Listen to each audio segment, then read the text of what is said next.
My alpha, who harbors a profound aversion to the scent of pheromones, found me, a wounded orphan, within the confines of the orphanage, displaying little to no emotion. Are you a beta? As long as you obey, I shall take care of you indefinitely, he declared.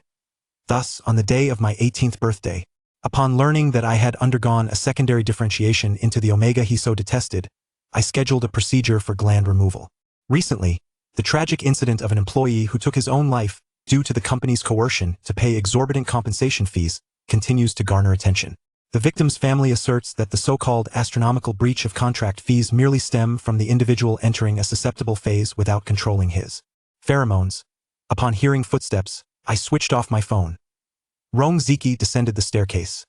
Unlike his usual tailored suit, today he donned a white turtleneck sweater.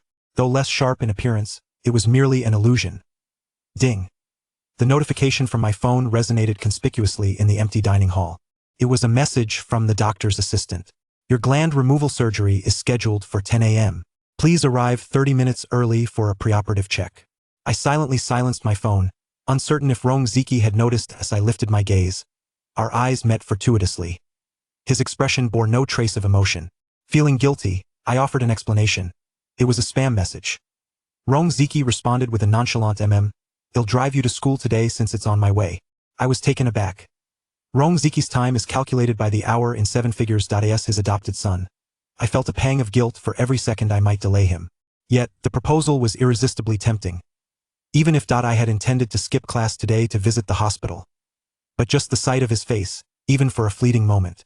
I will be ready shortly. I hastily stuffed the half-eaten sandwich into my mouth, accepted the backpack the housekeeper handed me, and rose to follow him. The vehicle traversed the winding road, descending into the city and this enclosed space. The Slevel alpha pheromones, faint yet palpable, slowly wove an intricate web, ensnaring those with ulterior motives. Instinctively, I reached for the window to let in some air, only to find it locked. Rong Ziki inquired, "Is something wrong?" "Nothing at all," I replied, gripping my palm tightly, attempting to distract myself from the pain. There are activities at the club during this period, so I won't be returning home. The gland removal surgery necessitates a recovery period. For safety's sake, I should avoid prolonged interaction with Rong Ziki in the near future. Despite knowing how busy he was, busy enough to hardly care whether I returned home or stayed at school, did not press further. True to form, Rong Ziki refrained from asking too many questions. With one hand on the steering wheel, his gaze briefly flickered towards me before returning to the road. There's nothing else to discuss. I couldn't discern whether this was a routine inquiry or a suspicion regarding my unusual behavior. "No, I will inform you if anything arises." I suddenly regretted inviting him to drive me today.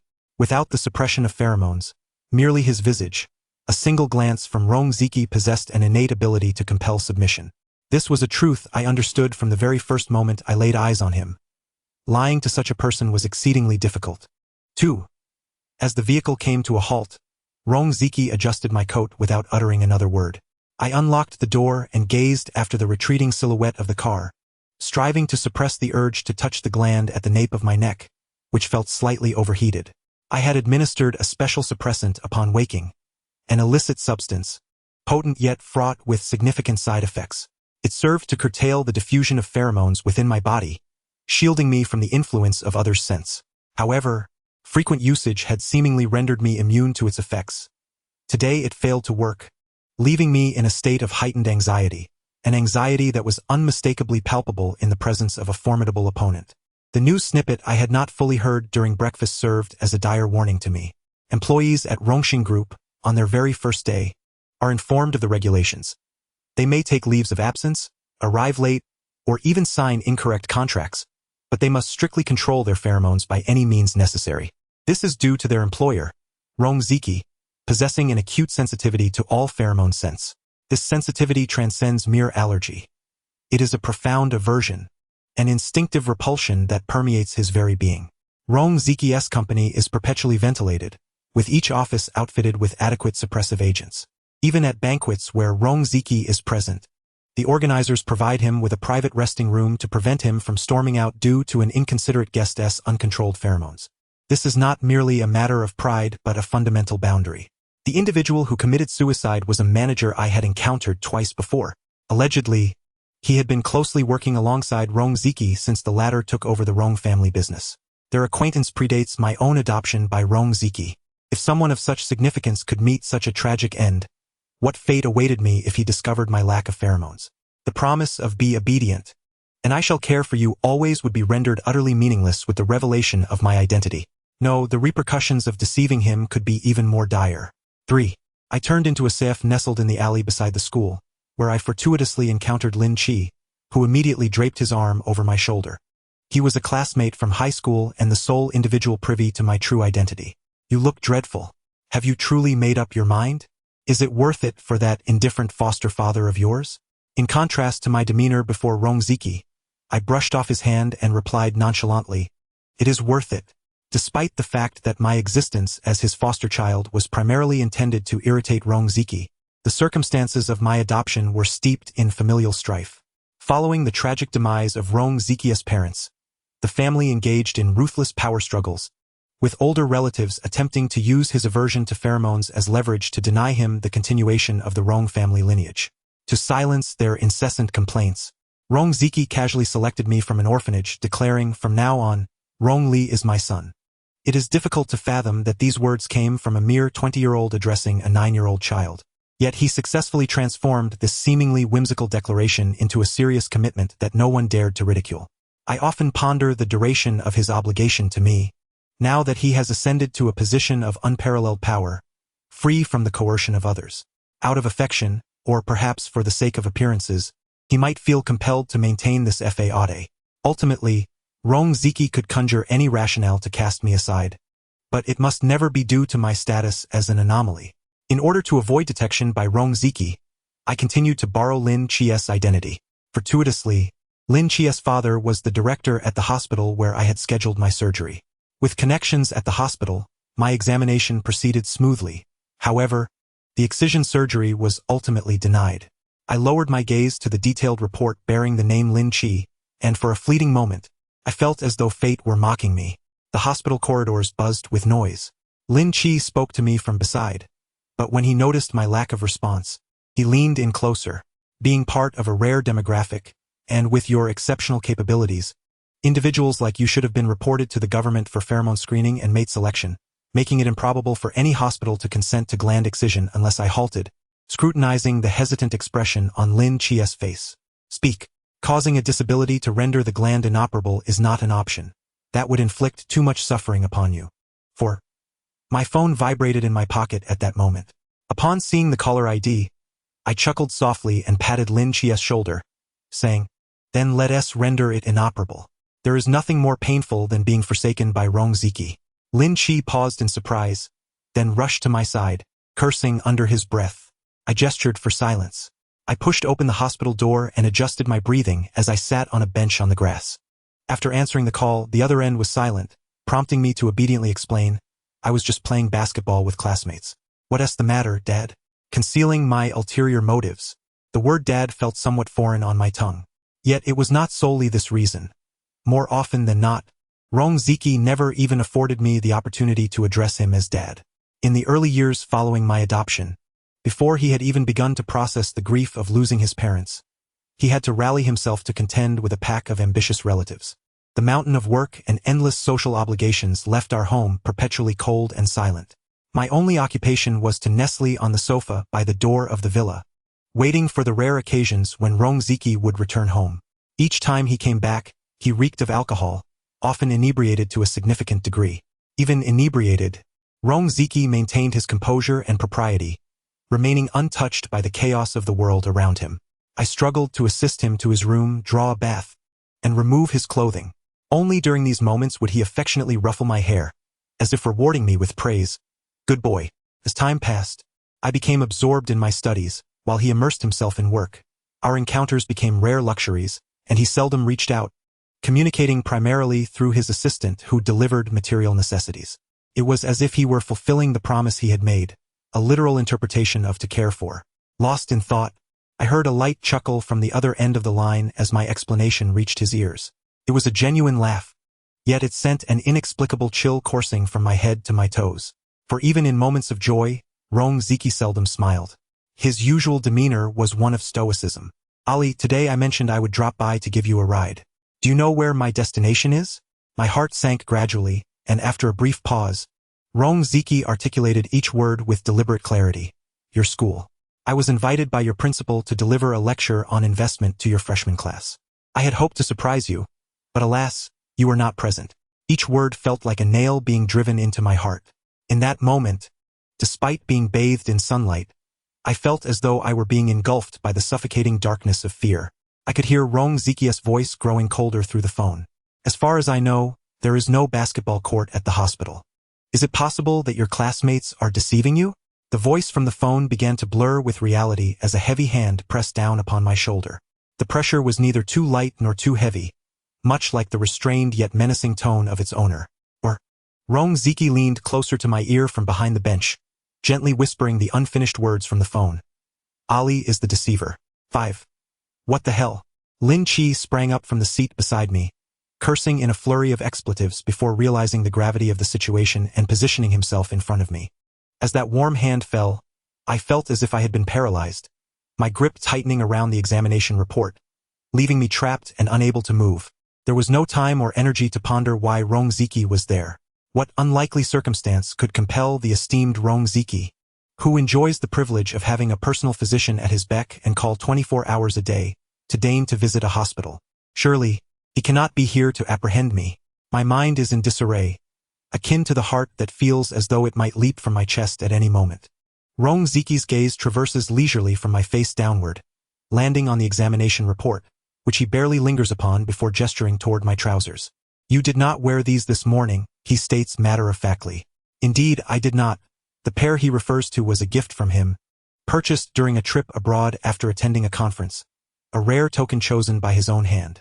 When the maid brought the clothes I was to wear, Rong Ziki happened to be present, leaving me no room for refusal. Fearing that I might soil myself in the hospital, I changed back in my dormitory. Yet, it is evident that this is not a moment to concern myself with such trivialities. The report in my hand is snatched away by Rong Ziki as I momentarily zone out, his exquisitely beautiful hands crumpling the paper. Time feels as though it has been suspended, each second stretching unbearably. The lies I have woven today have reached their limits.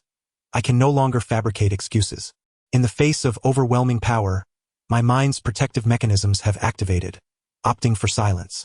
If Rong Ziki were to discover the truth about me, a person of his rationality and refinement would likely choose a more dignified path, perhaps offering a sum of money that is impossible to refuse, accompanied by a farewell that suggests parting amicably.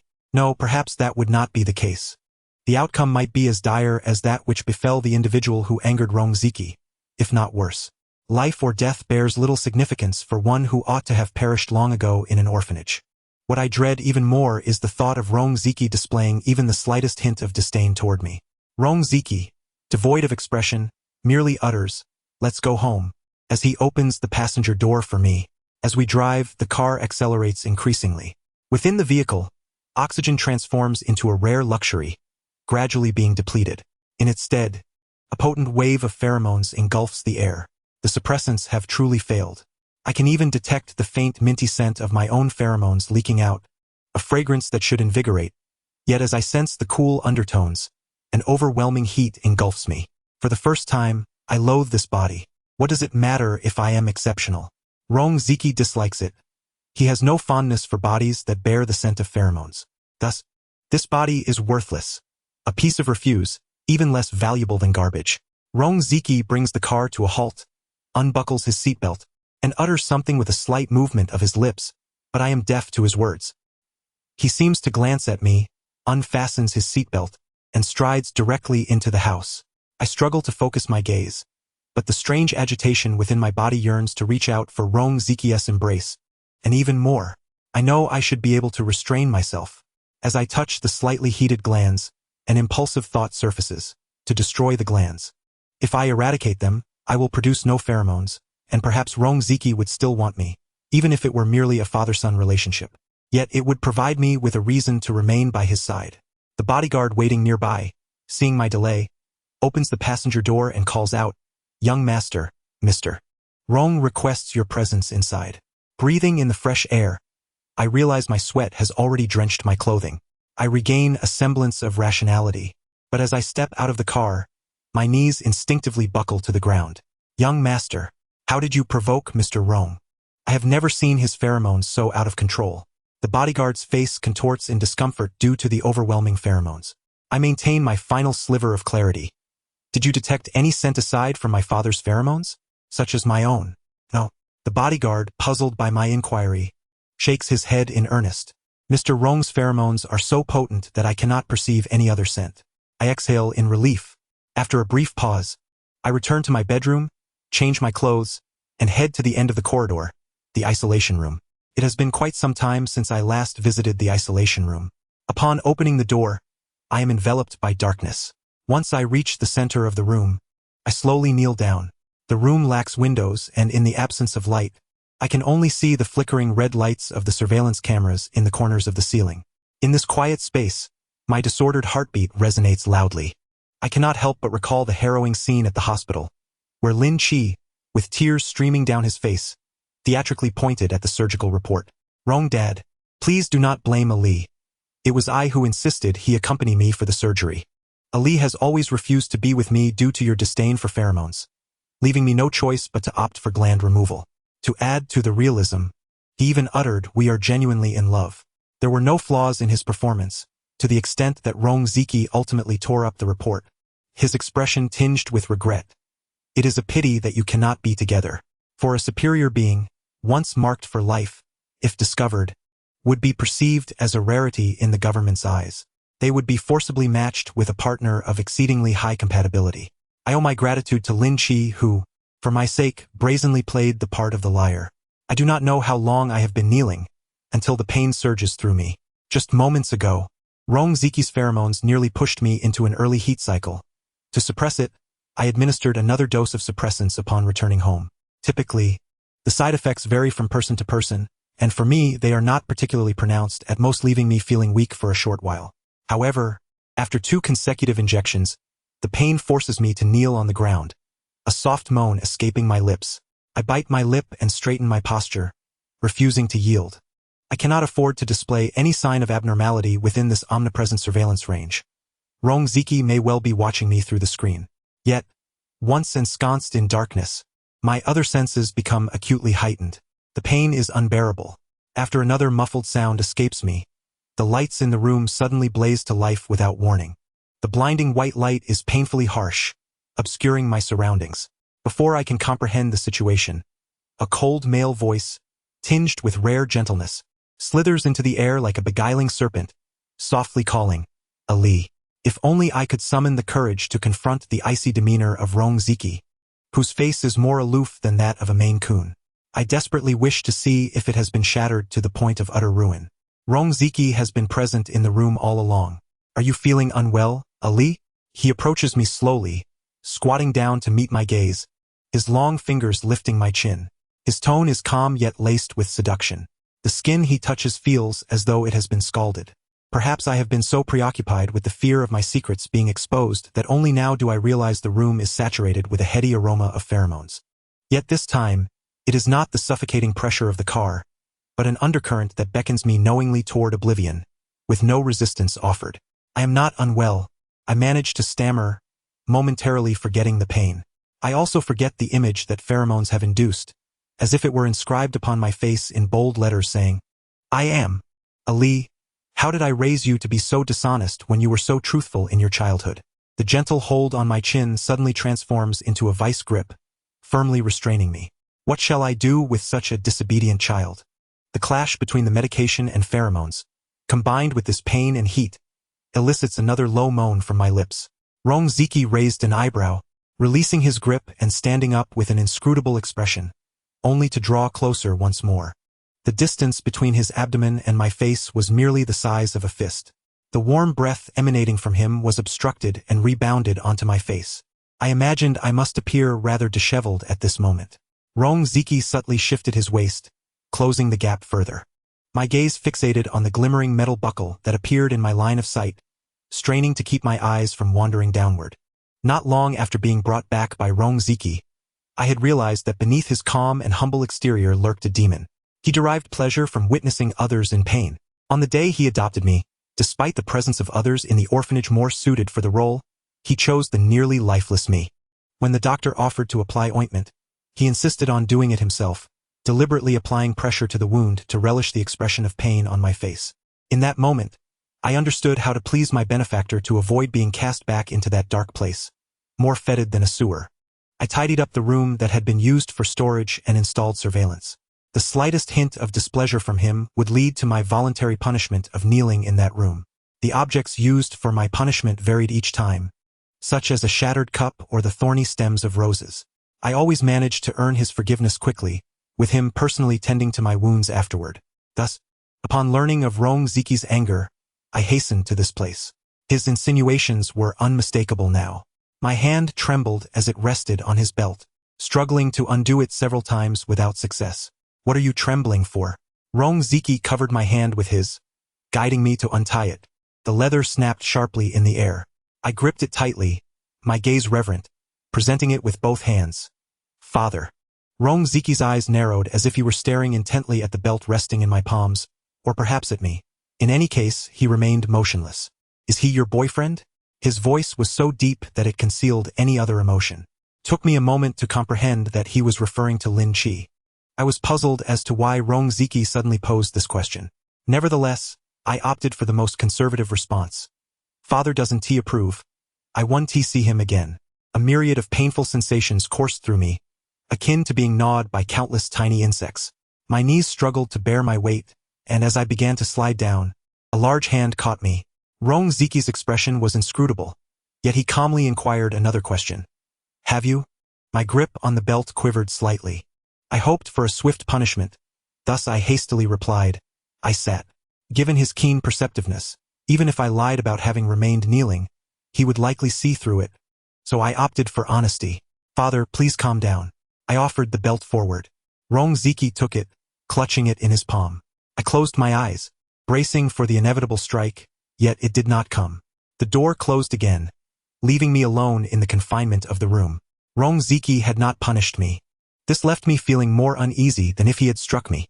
I repeatedly analyzed the events of the day, yet I could not derive any desired conclusions. In the following days, I did not return to school as I had previously stated but went home every day, only to find that Rong Ziki was nowhere to be seen. However, I felt as if the metaphorical sword hanging over my head was now even closer to striking. During lunchtime at the school cafeteria, after rejecting a confession, Lin Chi sat down across from me with his meal. "Why have you been avoiding me these past few days? After you got home that day, your adoptive father didn't make things difficult for you, did he?" I shook my head and remained silent. "If I were you, with your skills and capabilities, I'd move out of that house.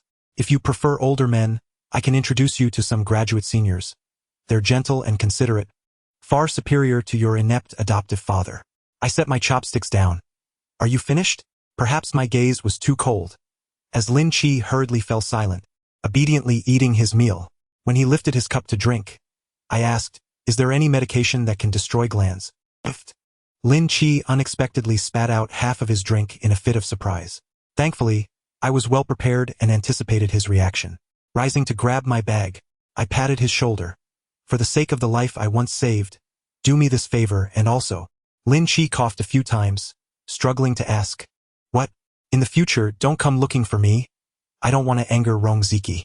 Behind me, Lin Chi exclaimed in exasperation, "Rong Li, who the hell has it out for you like this?" I felt as though I and Rong Ziki were entrenched in a cold war. Despite our previous infrequent meetings, he would at least call or have his assistant inquire about me. This time, nearly half a month had passed without any contact. I dared not seek him out, but Lin Chi took the initiative to bring the medication. "Are you sure you've thought this through? Once this medication is administered, the glands will be irrevocably damaged. It will turn you into a monster. What on earth does your adoptive father possess that warrants this?" I toyed with the pale pink syringe in my hand, finally feeling a sense of resolution. "You wouldn't understand." Not only Lin Chi, but even I sometimes pondered the matter. Why? Like a dog that cannot be hurt or scolded, I lingered by Rong Ziki's side. Yet that man was Rong Ziki, the one who rescued me from suffering, unconditionally claiming to raise me. Truly mattered. "You are exceptional. If you intentionally use pheromones to entice him, even with a strong will, he would be unable to resist." Lin Chi began his persuasion once more. "No, Rong Ziki despises pheromones. Fine, I want to care about you." Just as I was about to administer the injection, Rong Ziki's secretary called. Mr. Rong has been hospitalized. Upon arriving at the hospital, my palms were clammy with anxiety, still clutching the medication capable of destroying the glands. I tucked it into my pocket. The assistant explained, due to a series of disputes stemming from the project manager's suicide, we are not only handling internal company matters but also external public opinion. Even Rong Ziki's aversion to pheromones has been maliciously used by the media. Maliciously used? It turned out the project manager had leaked critical company secrets and, upon being confronted with the need for compensation, had acted out of desperation, forcibly bringing a pheromone into Rong Ziki's office. This led to a series of explosive reactions, inciting Rong Ziki's fury, and he resorted to extreme measures, ultimately driving the manager to take his own life. His family then faced slanderous attacks from Rong Ziki's family, with accusations leading to discriminatory implications. Mr. Rong has hardly slept these past few days. After sending those people to prison, he fell ill during a vulnerable period. Just as I reached for the doorknob, I hesitated, mechanically asking what, Mr. Rong, who has always loathed pheromones, could really use your care. Please go in. Caught off guard, I was pushed into the dimly lit hospital room, akin to a cell, by the assistant. No one knew, not even Rong Ziki himself, that we had encountered each other before. Prior to adopting me, we had crossed paths. At that time, he had yet to reach adulthood and I was still very young, too young to remember the specifics. I only recalled that it was his first time experiencing a vulnerable period. He had been chased and, in a panic, fled to the vegetable garden behind the orphanage. His beautiful dark gray eyes were bloodshot. It was evident he had been drugged, thrust into a sensitive state prematurely. Those in such a state often exhibited heightened aggression, especially towards blood, which excited them further. Yet, with his striking visage, Rong Ziki calmly and resolutely warned me, who was attempting to approach. I feel an urge to kill. Please keep your distance. Ignorance breeds fearlessness. Covered in dirt and grime, I innocently opened my arms and moved closer. Big brother, I miss my mother. The headmistress said today is my birthday and allowed me to come out for an hour. Could you hold me? In truth, it was not. I have been without parents since childhood.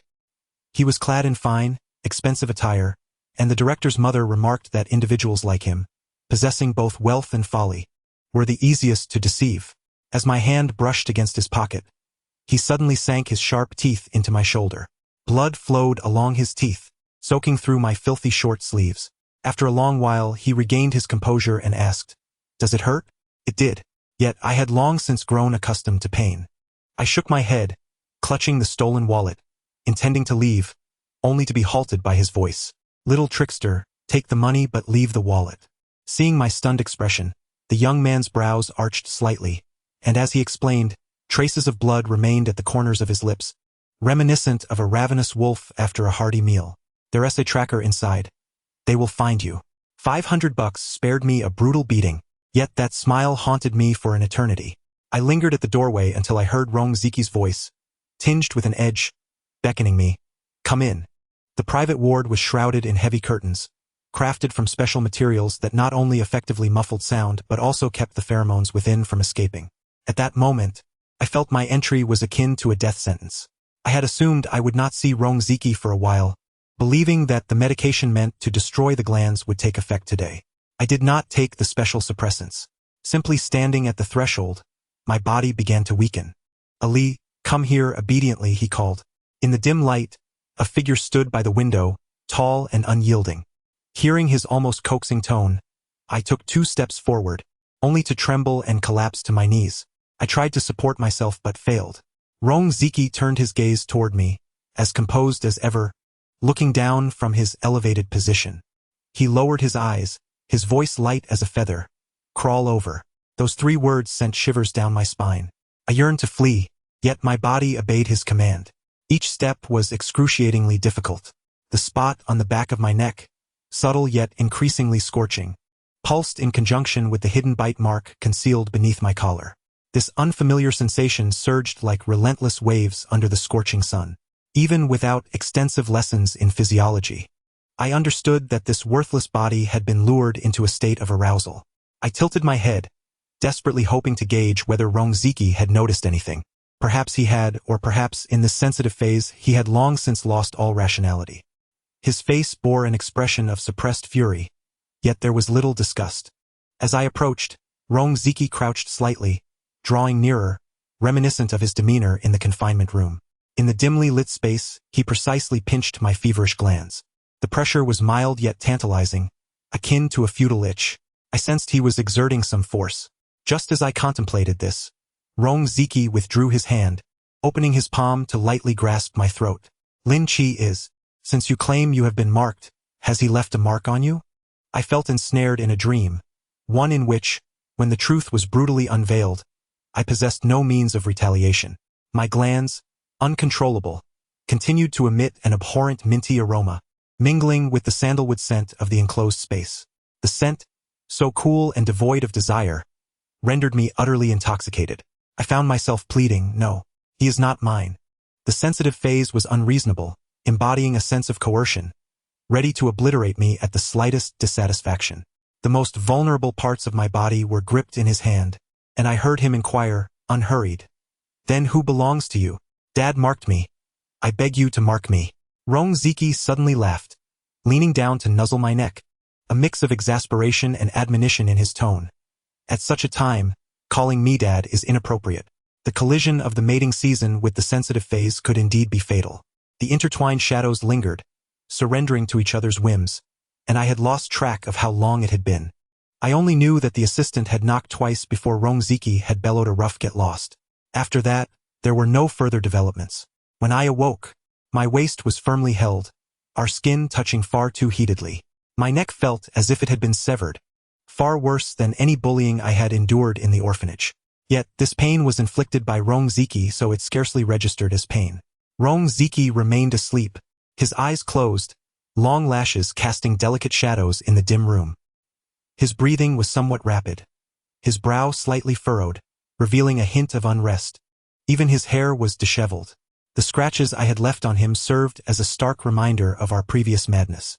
In truth, I had never anticipated anything from Rong Ziki. I simply loved him, was infatuated with him, and longed to be by his side, even though someone of his stature was hardly deserving of my affection. Ultimately, it was I who dragged him down from his pedestal. I had recklessly destroyed a relationship fraught with peril. Aware that Rong Ziki was in a sensitive phase, cognizant that he could not resist the allure of the pheromones, I still chose to remain when I could have left. When Rong Ziki awoke, he would likely harbor even more disdain for the pheromones and would loathe me for taking advantage of him. I picked up the tattered remnants of clothing and discarded them into the trash bin. Fortunately, Rong Ziki had brought a change of clothes. I found a set and dressed him, fetching water to wash his face, only to discover his body was burning with fever.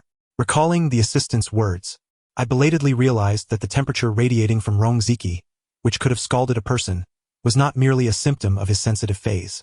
He was feverish. A body in such a state, exhibiting such explosive vigor, made me realize how terrifying my foster father truly was. After tidying the room to the best of my ability, I aimed for a semblance of dignity. Thankfully, the assistant had returned to the company, leaving me to face the doctor, who seemed hesitant to speak. "Is your health all right?" I shook my head. "Please check on my father. He is still burning with fever." The doctor's expression grew more intriguing at my words. Even if it wasn't a short-term marking on the glands, the pheromones saturating the room required no explanation. My phone rang. It was Lin Chi. I stepped into the corridor to answer. "It's bad." Lin Chi rushed to the hospital, and I soon learned that his description of bad was no exaggeration. The report was discovered by my dad's superior. "They know I'm not a quality." He paused, his face paling in horror. "You've been marked, and it's at the highest level. Damn, I tried calling you for 2 days, and no one answered. Didn't you say you liked Rong Ziki?" I could only be grateful for my foresight in leading Lin Chi to the hospital South Back Square. Otherwise, with his loud voice in the corridor, the entire building would know. It was him. He was in a sensitive phase, and I took advantage. I offered a brief explanation, but Lin Chi shook his head vehemently. Impossible. Given Rong Ziki's aversion to pheromones, how could he allow them to diffuse? He would have surely taken the suppressants beforehand. "You don't understand. In terms of seduction and possession, all of his instincts are corrupt." I found Lin Chi's reaction exaggerated and wanted to refute. He continued, "Why did the assistant call you? Don't say it's because you're—" I wished to assert that it was precisely because I was his foster son that I was chosen. That day in the hospital, did you think he truly believed my lies? He knows you best. He didn't believe it at all. His gaze was filled with possessiveness. So nothing happened when you returned home that day? I confessed. He asked me if we had been together, and I said we had. Of course, the misunderstanding of together as sitting required no further clarification. Wrongly, I treated you like a brother for life. Do you wish for my demise? Lin Chi sprang back, as if instinctively dodging a fatal blow, and approached me cautiously as I squinted, my hand fumbling in my pocket. What's wrong? He inquired. My heart sank. The medication is gone, the one that destroys the glands. I must go back and search for it. Though I was garbed in Rong Ziki's attire, my trousers were my own, and I distinctly remembered placing it in my pocket. Lin Chi, incredulous, disregarded the gravity of the moment and seized my wrist. Even at a time like this, you think about destroying your glands? If you don't want to be captured by the government for pairing, you could opt for Rong Ziki to mark you for life. I found Lin Chi's words utterly foolish. He shivered under my gaze, speaking impulsively. If it's really hopeless, I could mark you, and then you. Then what? A cold, somewhat morbid voice swiftly severed the distance between Lin Chi and me. Lin Chi screamed a curse, "Ghost," and fell silent upon seeing the newcomer. I steeled myself and called out, "Dad." Rong Ziki strode over, effortlessly bypassing me and making his way toward Lin Chi. I am quite curious about how the esteemed director Lin, a leading authority in hematology, would react upon discovering that his own son dares to sexually harass someone marked. Shall I call the police? This last remark was directed at me. I bit my lip, feeling my face flush the moment he appeared. Lin Chi trembled. No need. I wish you both a long and happy life together. May you bear children soon. A toad and a frog are a natural pair. By the time I processed his words, he had vanished. I averted my gaze, knowing it could burn holes through anyone. I could not fathom his current thoughts. Was he regretting saving this ungrateful wretch? Or was he too enraged to even curse me? Yet he pulled out a small, translucent bottle, tinted pink. Is this yours? I contemplated denying it but ultimately nodded. At this juncture, there was no need for further concealment. As my fingertips brushed against the vial resting in his palm, Rong Ziki enveloped me in his embrace. Unlike the faint scent emitted by the glands, the original owner's scent was far more potent, aggressive, as if it sought to consume or merge another into its very essence. A stark realization dawned upon me. I belonged to Rong Ziki. Yet, rather than feeling elated, I felt a humble plea rising within me. Dad, please give me the medication. If I destroy my glands, I will no longer produce pheromones, and I wouldn't become a source of your annoyance. Rong Ziki's body stiffened momentarily, his grip on my waist tightening. Are you asking me to destroy my own child, Rongli? You little liar. After all these years, you remain as unrestrained as ever. With that, the vial in his hand shattered. Glass pierced his skin, and the blood trickling through his fingers transported me back to the day we first met. It seemed he remembered. My little liar, would you rather I mark you for life than allow the government to take you? But you despise pheromones. You adopted me merely because I was a... Rong Ziki released me, his fingers brushing against the fabric, gently caressing the faint scar on my shoulder. His body still radiated heat from the earlier confrontation. If it's you, then it's all right. Rong Ziki intertwined his fingers with mine slowly. Once you recover, we shall dissolve our adoption. 15. Epilogue. Rong Ziki. What does it feel like to be betrayed by the one you trust the most? To acquire the Rong family shares, my aunt conspired with outsiders and injected an inducement into a child not yet 16 during a gathering, luring him into an early susceptibility period. The pheromones forced upon me rendered me a puppet of unseen hands. I loathed this loss of control, my body governed by desire. In a fit of rage, I shattered a glass and cut my hand, regaining consciousness only to escape through a window, leaving behind a stunned silence. Until I wandered aimlessly, hiding in the shadows, waiting for the bodyguards to retrieve me, I stumbled upon a ragged child. I had never encountered a dirtier child. The suppressed pheromones within me surged once more, threatening to erupt. I urged him to leave, fearing I might succumb to the urge to kill him. The child was filthy, yet his bright, radiant eyes surpassed even the exquisite jewels I once glimpsed in my mother's jewelry box. Alas, such beautiful eyes belonged to a heart tainted with malice. He lied, approaching me only to steal my money, much like my treacherous aunt. In revenge, I bit him. At the moment of his triumph, seeing his clothes stained crimson, I kindly reminded him that the wallet had a tracker. His astonishment was palpable, utterly devoid of the wickedness he had displayed not long before, appearing almost foolish. In the countless nights that followed, I dreamt of those eyes. After my parents' tragic demise, I would often find myself driving to that orphanage, secretly watching him from behind the fence. He was always battered, for he was a child destined never to be adopted. The headmaster scorned him, isolating him from his peers. Yet he remained like a wooden doll, enduring humiliation without resistance. By chance, I overheard someone forcing him to steal. He obediently emerged, walking far beyond the orphanage's boundaries. He sat on a stone for a long time, as if resolutely deciding to move it, digging with bare hands until he unearthed a plastic bag. Inside were several bills I instantly recognized as my money. A child raised in an orphanage might not even realize it was foreign currency, but he gazed at the bills, marveling at the numerous zeros, imagining it could be a fortune. An agonizing fortune that tormented the soul. My assistant reminded me it was time to leave. For the first time, I felt an indescribable emotion. The little liar ultimately returned the money, replacing the stone as it was. When I learned from my bodyguard that he had been brutally beaten for returning empty-handed, the car had already driven far away. The meeting was already 5 minutes late, yet I ordered a U-turn. When he saw me, he instinctively recoiled, trying to hide among the other children. He thought I had forgotten him. I played along, feigning indifference. Is that so? It mattered not whether it was true or false.